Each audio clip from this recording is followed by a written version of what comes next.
Friends, welcome to the Telugu kitchen. ఈరోజు మన కిచెన్లో ముల్లంగి పులుసుని ఎలా తయారు చేసుకోవాలో చూపిస్తున్నాను. ఈ ముల్లంగి పులుసుని చాలా ఈజీగా, సింపుల్గా, టేస్టీగా తయారు చేసుకోవచ్చండి.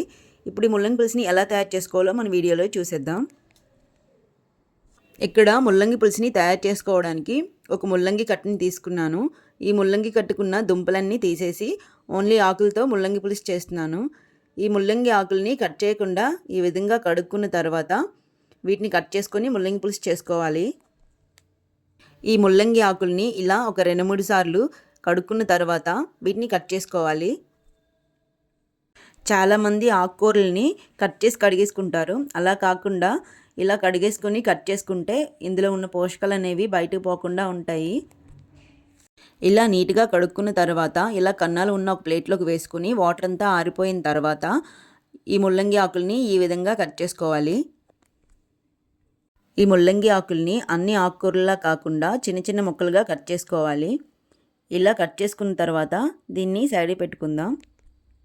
తర్వాత ఒక బౌల్ని తీసుకొని ఇందులో పులుసుకి సరిపోయేంత వాటర్ వేసుకోవాలి. అలాగే పులుపుకి సరిపోయేంత చింతపండు వేసుకోవాలి. నెక్స్ట్ స్టవ్ని వెలిగించుకొని గిన్నెని పెట్టుకోవాలి. ఇందులో 3 టీ స్పూన్స్ వరకు ఆయిల్ వేసుకోవాలి. ఆయిల్ కొంచెం హీట్ ఎక్కిన తర్వాత 1 స్పూన్ జీలకర్ర వేసుకోవాలి.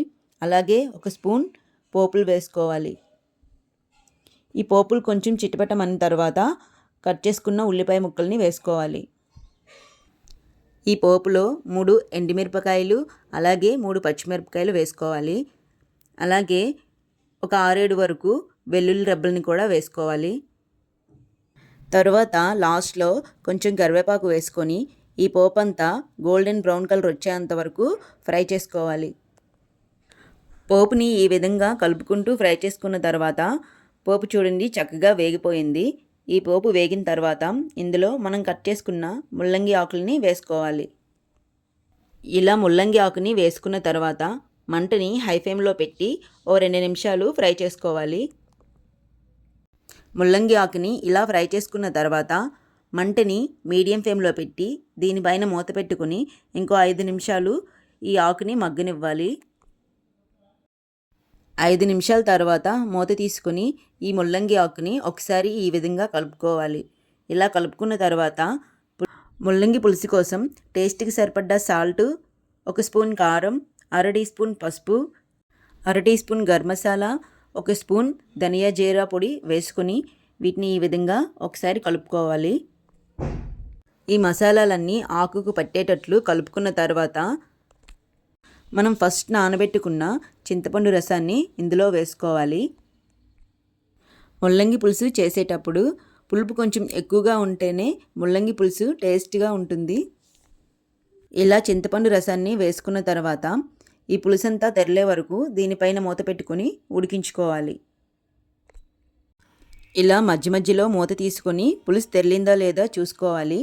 ఇలా పులుసు తెరలేటప్పుడు ఈ పులుసులో 3 టీ స్పూన్స్ గోధుమ రవ్వ వేసుకోవాలి. ఇలా గోధుమ రవ్వ వేసుకోవడం వల్ల పులుసు టేస్ట్ అనేది చాలా బాగుంటుంది. ఇలా గోధుమ రవ్వని వేసుకున్న తర్వాత ఉండలు లేకుండా ఈ విధంగా కలుపుకోవాలి.